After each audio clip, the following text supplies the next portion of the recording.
Hello guys, இது நம்ம Arif squad. இன்னைக்கு என்ன பார்க்க போறோம்னா Creta கார் ரிவ்யூ தான் பார்க்க போறோம்.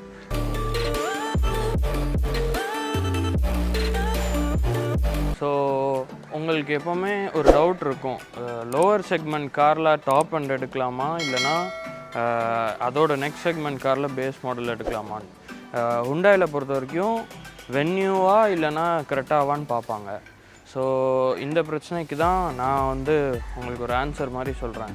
ஸோ உங்களோட பேசிக் நெசசிட்டி தான். எப்படின்னா நார்மலாக என்ன பார்ப்பீங்க, பவர் விண்டோ இருக்கா, இன்ஜின் நல்லா இருக்கா, அப்புறம் ஸ்பேஸ் இருக்கா, இதெல்லாம் பேசிக் நீட்ஸு.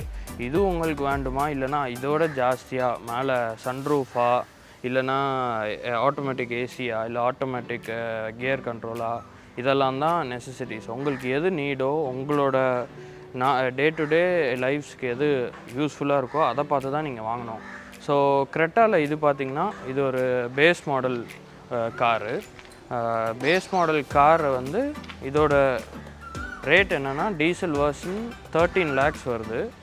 இருக்கிறதுலே பேஸ் மாடல் இது தான் டீசலில். இந்த காரை நீங்கள் ஒரு டாப் மாடலுக்கு அளவுக்கு அக்சசரிஸ் எவ்வளோ மாற்றலான்னு நான் சொல்கிறேன். இந்த வீடியோட எண்டில் என்னெல்லாம் நான் செலவு பண்ணேன், எவ்வளோ ஆச்சு,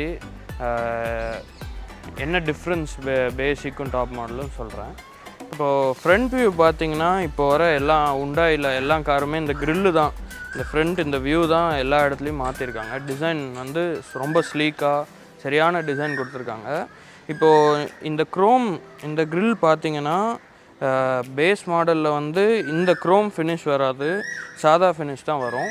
நீங்கள் இதை ஆஃப்டர் மார்க்கெட்டில் மாற்றிக்கலாம். அதுவும் இல்லாமல் கீழே இந்த பம்பர் லேயரில் எக்ஸ்ட்ரா ஒரு பம்பர் எக்ஸ்டீரியர் லேயர் ஒன்று வரும் எஸ்எக்ஸில். இதில் மட்டும் அது வராது. மற்றபடி பார்த்திங்கன்னா இந்த லைட்டு இது எல்லாமே பார்த்திங்கன்னா செம்ம டிசைனு.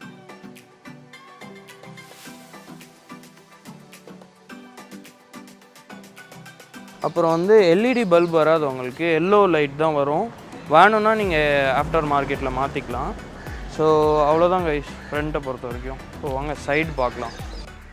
இப்போது சைட் வியூ பார்த்திங்கன்னா Cretaக்கும் வென்யூக்கும் என்ன டிஃப்ரென்ஸ்னால், வென்யூவோட Creta ஒரு 1 feet ஜாஸ்தி. 1 feet ஜாஸ்தியில் உங்களுக்கு என்னெல்லாம் கிடைக்குன்னா இன்சைடில் ஸ்பேஸு, அப்புறம் ட்ரங்க் ஸ்பேஸ், டிக்கியில் ஸ்பேஸ் கொஞ்சம் ஜாஸ்தியாக கிடைக்கும். டிக்கியில் ஸ்பேஸ் பார்த்திங்கன்னா கிட்டத்தட்ட Cretaவோடது 433 liters அளவுக்கு ஸ்பேஸ் தரும். அதுவும் இல்லாமல் சைடில் டிசைன்லாம் பார்த்திங்கன்னா பழைய Cretaவோட இதில் எவ்வளவோ இந்த ஸ்லீக் டிசைனு, இந்த கர்வ் எட்ஜஸ்லாம் கொடுத்துருக்காங்க நல்லாவே. அதுவும் இல்லாமல் பேசிக் மாடலில் மட்டும்தான் இந்த இண்டிகேட்டர் வரும், டாப் எண்டில் இருக்காது. நாங்கள் வேணும்னா ஆஃப்டர் மார்க்கெட்டில் இதை மாற்றிக்கலாம். இதை மாற்றினா இது எப்படி இருக்குன்னா இப்படி மூடிக்கும், இந்த ஆட்டோமேட்டிக் மிரர் வந்துடும். ஸோ கைஸ் இப்போ பார்த்தீங்கன்னா Cretaவில் நாங்கள் என்னெல்லாம் ஆஃப்டர் மார்க்கெட்டில் வாங்கினோன்றதை சொல்லிடுறோம், அதோட விலை எவ்வளோன்னு சொல்லிடுறோம். ஸோ இது பார்த்திங்கன்னா இந்த க்ரோம் பிளேட்டிங், இது ஆஃப்டர் மார்க்கெட் தான். இதோட விலை 11,000 வருது. அப்புறம் நம்பர் பிளேட் எல்லாமே வெளியில் தான், அந்த பிளேட் ஹோல்டர்லாம் வெளியில் தான் வாங்கினோம். அதுக்கப்புறம் பார்த்திங்கன்னா இந்த ரியர் இந்த சைட் மிரர் தான், சைட் மிரர் வித் இண்டிகேட்டர் ஆட்டோமேட்டிக்காக இருக்கும். இதுவுமே நாங்கள் வெளியில் தான் வாங்கினோம். இது எவ்வளோ வந்துச்சுன்னா மொத்தமாக இது 30,000 ஆகும். ஏன்னா இதோட உள்ளே இருக்க பட்டன் சிஸ்டம் எல்லாமே சேர்த்து மாற்றணும். அப்புறம் அலாய் வீல்ஸ், நார்மல் பேஸ் மாடலில் 16 inch அலாய் வீல்ஸ் வரும். நாங்கள் இதை 17 inch மாற்றி கம்பெனியோட ஸ்டாக் அலாய் வீல்ஸ் போட்டிருக்கோம். மொத்தமாக இது 70,000 வந்துச்சு.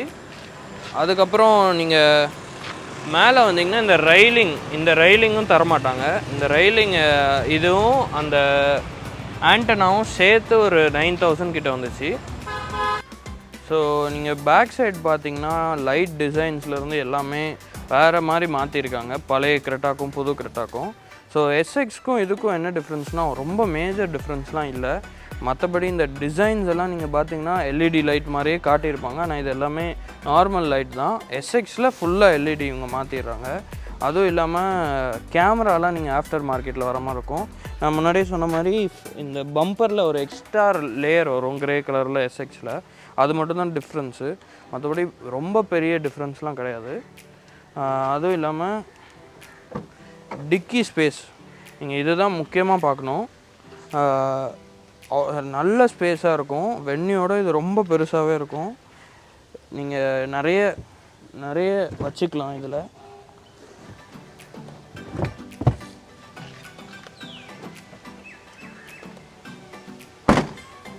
ஸோ அவ்வளோதான் கைஸ். இப்போது நம்ம இன்டீரியர் பார்ப்போம். இன்டீரியரில் பார்த்துட்டு அப்படியே ஒரு கார் எப்படி ரன் ஆகுது எல்லாமே பார்த்துருவோம்.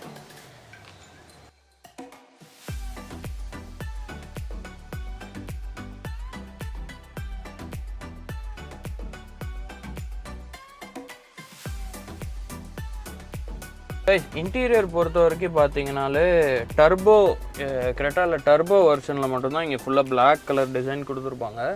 ஸோ நார்மல் எஸ்எக்ஸ்லலாம் இது எல்லாமே ஃபுல்லாக இந்த ஒயிட் அண்ட் பிளாக் இந்த டிசைனில் தான் தராங்க. டிசைன் பொறுத்த வரைக்கும் ஸ்லீக்காக தான் கைஸ் இருக்குது. பேஸ் மாடல்னு சொல்லவே முடியாத அளவுக்கு எல்லாமே அவங்க தந்துடுறாங்க. அதுவும் இல்லாமல் எஸ்எக்ஸில் எப்படி இருக்குன்னா ஃபுல்லாக லெதர் ஃபினிஷில் இருக்கும்.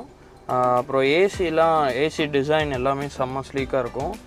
எல்லோரும் சொல்கிற ஒரே குறை, ஆனால் பேஸ் மாடல்னால் அப்படி தான் இருக்கும். ஆட்டோமேட்டிக் ஏசி இருக்காது, மேனுவல் ஏசி தான் இருக்கும்.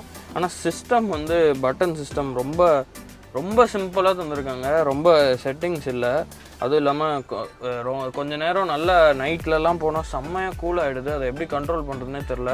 ஒன்று போனால் ஃபுல்லாக ஃபேன் மாதிரி வருது, இல்லைனா ரொம்ப கூலாக இருக்குது. என்ன தான் இந்த சிஸ்டமை நான் எடுத்து இவ்வளோ தூரம் வச்சாலும் ஏசி அந்த கூலிங்குன்றது ரொம்ப அந்த கண்ட்ரோல் சிஸ்டம் ஒழுங்காக இல்லைன்னு தான் சொல்லுவேன். வேறு எதுவும் குறைலாம் சொல்ல முடியாது. இதில் பார்த்திங்கன்னா நம்ம சப்ஸ்கிரைபரோட கார் தான் இது. அவங்க என்ன போட்டிருக்காங்கன்னா ஒரு 10.1 இன்ச் ஆண்ட்ராய்டு டிஸ்பிளே போட்டிருக்காங்க. இதெல்லாம் ஆஃப்டர் மார்க்கெட்டில் தான் வாங்கினாங்க. பேஸ் மாடலில் எதுவுமே வராது. டாப் எண்ட் மட்டும்தான் இவங்களே தராங்க, Hyundai ஷோரூமே. ஸ்பீக்கர்ஸு எல்லாமே ஆஃப்டர் மார்க்கெட் தான். ஸோ இதில் பார்த்திங்கன்னா ஃபுல்லாக அனலாக் சிஸ்டம் தான், டிஜிட்டல் கிடையாது எதுவுமே. இந்த ஹீட்டிங் சிஸ்டம் வந்து எல்லாமே. ஆனால் இவங்க பேஸ் மாடலில் என்ன தராங்கன்னா பழைய காரில் இல்லாத ஒரு ஃபீச்சர் வந்து சென்ட்ரில் ஒரு மல்டி இன்ஃபர்மேஷன் டிஸ்பிளே மாதிரி ஒன்று தராங்க. அதில் கிட்டத்தட்ட கார் என்ன டோர் ஓப்பன் ஆகுது, அப்புறம் வேறு டயரில் காற்று கம்மியாக இருக்கா, அந்த மாதிரி நிறைய ஃபீச்சர்ஸ் இருக்குது. ஸோ கைஸ், இன்டீரியர் பொறுத்த வரைக்கும் இந்த பட்டன் சிஸ்டம் எல்லாமே ஆஃப்டர் மார்க்கெட் தான். அது இல்லாமல் இந்த டிஸ்பிளே 4 ஸ்பீக்கர் சேர்த்து இதுவே 50,000. இந்த பட்டன் சிஸ்டம் எல்லாம் சேர்த்து ஒரு 12,000 வந்துச்சு. அப்புறம் இங்கே இந்த லைட்டும் இந்த மிரர் இந்த சன்கிளாஸ் ஹோல்டருமே ஆஃப்டர் மார்க்கெட் தான். இது ஒரு கிட்டத்தட்ட 8,000 வந்துச்சு. அதுவும் இல்லாமல் இந்த சீட் கவரு டென்ட்டு எல்லாமே ஆஃப்டர் மார்க்கெட் தான். இந்த சீட் கவர் என்னன்னு பார்த்தீங்கன்னா டால்ஃபின் சீட் கவர். இது ஒன் ஆஃப் த சீட் கவரில் ப்ரைஸ் ரேஞ்சஸ் இருக்கும். இந்த சீட் கவர் வந்து ஏன் ப்ரைஸ் ரேஞ்சுனா இது நல்லா ரொம்ப கம்ஃபர்டபுளாக இருக்கும், ரொம்ப ஸ்மூத்தாக இருக்கும். அதுவும் ஹீட் அவ்வளோ ஆகாது. ஸோ இதோட விலை எவ்வளோன்னு பார்த்தீங்கன்னா 11,000. இது எங்கே வாங்கினோன்னா இன்ஃபினிட்டின்ட்டு ஒரு ஷாப் ஜிபி ரோடில் தான். இஏலேருந்து போனோன்னு ரைட் சைடில் ஃபஸ்ட்டு ஷாப்பே அதுதான். அதுவும் இல்லாமல் வேறு என்ன வாங்கினோன்னா கீழே ஒரு ஆம்ப்ளிஃபயர் வித் ஊஃபர் மாதிரி ஒன்று இருக்குது. அது பியானியரில் அது ஒரு 15,000 வரும். அது எதுக்குன்னா இந்த ஸ்பீக்கர்ஸ் நாங்கள் ஃபஸ்ட்டு வாங்கும் போது கொஞ்சம் இறஞ்ச மாதிரி இருந்துச்சு. ஸோ அந்த சவுண்டை வந்து கொஞ்சம் அதை கிட்டத்தட்ட மேனேஜ் பண்ணுறதுக்கு அந்த ஆம்ப்ளிஃபயர் வாங்கி இது பண்ணியிருக்கோம்.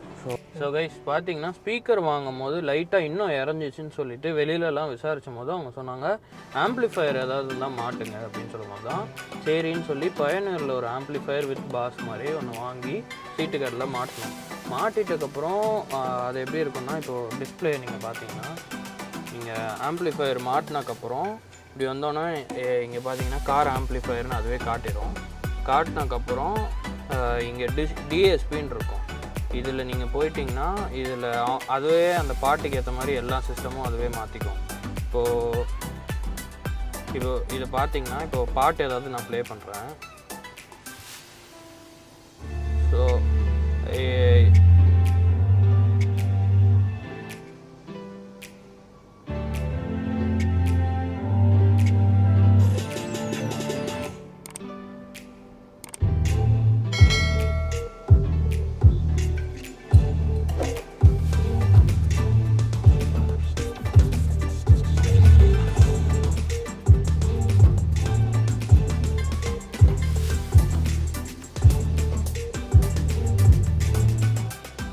கைஸ் இப்போ தான் இது என்ன ஏன்னா எதுக்கு நான் காட்டினேன்னா இந்த டிஎஸ்பின்றது வந்து அந்த பாஸு எதுவுமே இந்த டால்பி இந்த எஸ்ஆர்எஸ் இதுக்கு ஏற்ற மாதிரி அந்த சவுண்ட் சிஸ்டம்க்கு ஏற்ற மாதிரி அந்த சாங்ஸ் எல்லாம் மாற்றிடும்.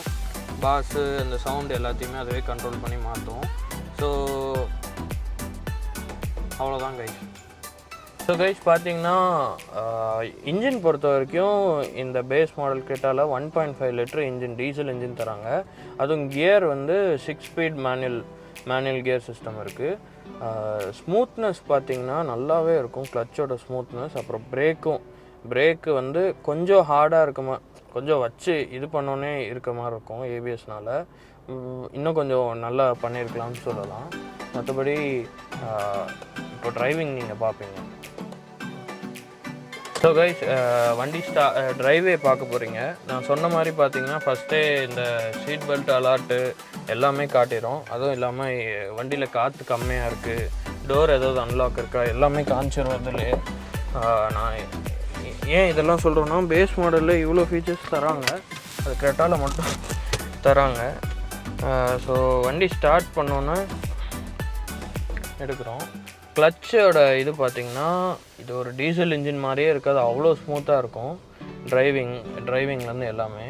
ஸோ ஒரு ஃபஸ்ட்டு கியரில் நான் இப்போது சிட்டிக்குள்ளே தான் ஓட்டுறேன்.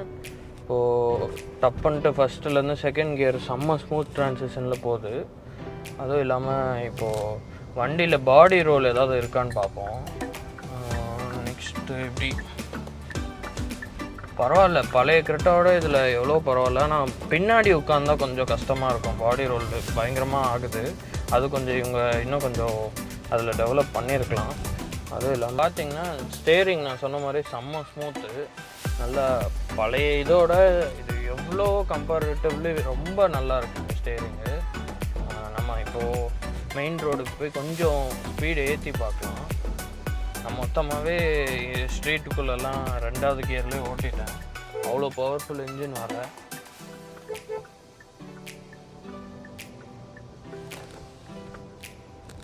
இப்போ பார்த்தீங்கன்னா 40ல் போயிட்டுருக்கேன். 40, 50. அப்புறம் கைஸ் இந்த வண்டியோட மைலேஜ் எவ்வளோனா 16 to 18 தருது கைஸ், கன்ஃபார்மாக தருது. டீசல் இன்ஜினில் BS6 இல்லை நல்ல வர்த்தட் நான் சொல்லணுன்னா அவ்வளோ மைலேஜ். ஸ்பீடுமே செம்ம டார்க்கு கைஸ், நல்லா ஸ்லோவாக ஏறுது. பிரேக்கு நான் சொன்ன மாதிரி கரெக்டாக அடிக்குது. கொஞ்சம் ஆனால் இந்த ஒரு ரானஸ் இருக்குது அதில். நான் பிரேக் அழுத்துனா அப்படியே டப்புன்னு போய் நிற்கிது. அது சில டைம் ரொம்ப கஷ்டமாக இருக்கும், நம்ம போய் ஏதாவது இடிச்சிடுற மாதிரி இருக்கும். மற்றபடி car is fine to drive.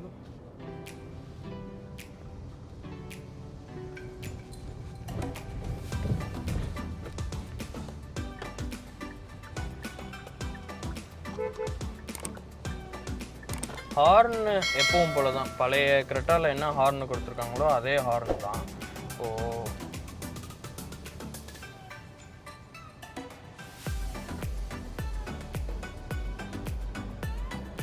அதே மாதிரியே இப்போது ஒரு 5 சீட்ரு இந்த மாதிரி ஒரு எஸ்யூவி செக்மெண்ட் காரில் இவங்க தான் 1.5 லிட்டர் இன்ஜினே தராங்க. நல்ல ஒரு பவர்ஃபுல் இன்ஜின், நம்பி சூப்பராக வாங்கலாம், அவ்வளோ ஒர்த் இது கைஸ். இப்போ ஸ்பேஸ்லாம் பார்த்தீங்கன்னா நீங்கள் நான் ஏறி உட்காரும் போதே பார்த்துருப்பீங்க, அவ்வளோ நல்ல ஸ்பேஷியஸ் தான். நான் நல்லா முன்னாடி போனாலுமே எனக்கு நல்ல கம்ஃபர்டபுளாக தான் இருக்குது, பின்னாடியே போனாலும் பின்னாடி உட்காரவங்களுக்கு நல்ல கம்ஃபர்டபுளாக தான் இருக்குது. நான் 6 ஃபீட்டு, எனக்கே இவ்வளோ கம்ஃபர்டபுளாக இருக்குன்னா பார்த்துக்கோங்க. ஸோ அதுவும் இல்லாமல் கைஸ் பார்த்தீங்கன்னா ஃப்ரண்ட்டில் அட்ஜஸ்டபிள் ஹெட்ரெஸ்ட் கொடுத்துட்றாங்க. ஸோ நல்ல கம்ஃபர்டபுளாக இருக்குது. பேஸ் மாடலில் என்ன பண்ணுறாங்கன்னா பேக்கில் வந்து ஃபிக்ஸட் ஹெட்ரெஸ்ட் தான் கொடுக்குறாங்க. அதுவும் இல்லாமல் சென்டர் ஆர்ம்ரெஸ்ட் வராது பேஸ் மாடலில். இதுதான் டிஃப்ரென்ஸு. அதுவும் இல்லாமல் பேஸ் மாடலில் ரியர் ஏசி, ஒரு ஸ்டோரேஜ் ஸ்பேஸு எல்லாம் கொடுத்துட்றாங்க. எஸ்எக்ஸில் வந்து அங்கே ஒரு சார்ஜிங் யூனிட் இருக்கும், இங்கே இருக்க மாதிரியே. ஸோ கைஸ் இப்போ பார்த்தீங்கன்னா நம்ம ஆரிஃப் ஸ்குவாடரோட சப்ஸ்கிரைபரோட வண்டி தான் இது. இவர் எவ்வளோக்கு எடுத்தாருன்னா 13 lakhsக்கு எடுத்திருக்காரு. அதுவும் இல்லாமல் நான் சொன்ன மாதிரியே 2 lakhsக்கு இவர் வந்து ஆஃப்டர் மார்க்கெட்டில் ப்ராடக்ட்ஸ்லாம் வாங்கியிருக்காரு. கிட்டத்தட்ட HX மேட்ச் பண்ணுற அளவுக்கு நல்லா இருக்குது கைஸ். ரொம்ப ஸ்மூத்தாக இருக்குது வண்டி. அதுவும் இல்லாமல் ரொம்ப ராயல் லுக் கொடுக்குது. கண்ணை மூடிட்டு கிரெட்டா வாங்க, நான் அவ்வளோதான் சொல்லுவேன். ஸோ கைஸ், இது பார்த்தீங்கன்னா ஆரிஃப் ஸ்குவாடோட ஃபஸ்ட்டு கார் வீடியோ. இது உங்களுக்கு பிடிச்சிருந்துச்சுன்னா கமெண்ட்டில் சொல்லுங்கள், லைக் பண்ணுங்கள், சப்ஸ்கிரைப் பண்ணுங்கள். அதே மாதிரி இன்னும் எத்தனை கார் வருதோ எல்லாத்தையும் நான் எடுக்கிறேன். So bye guys.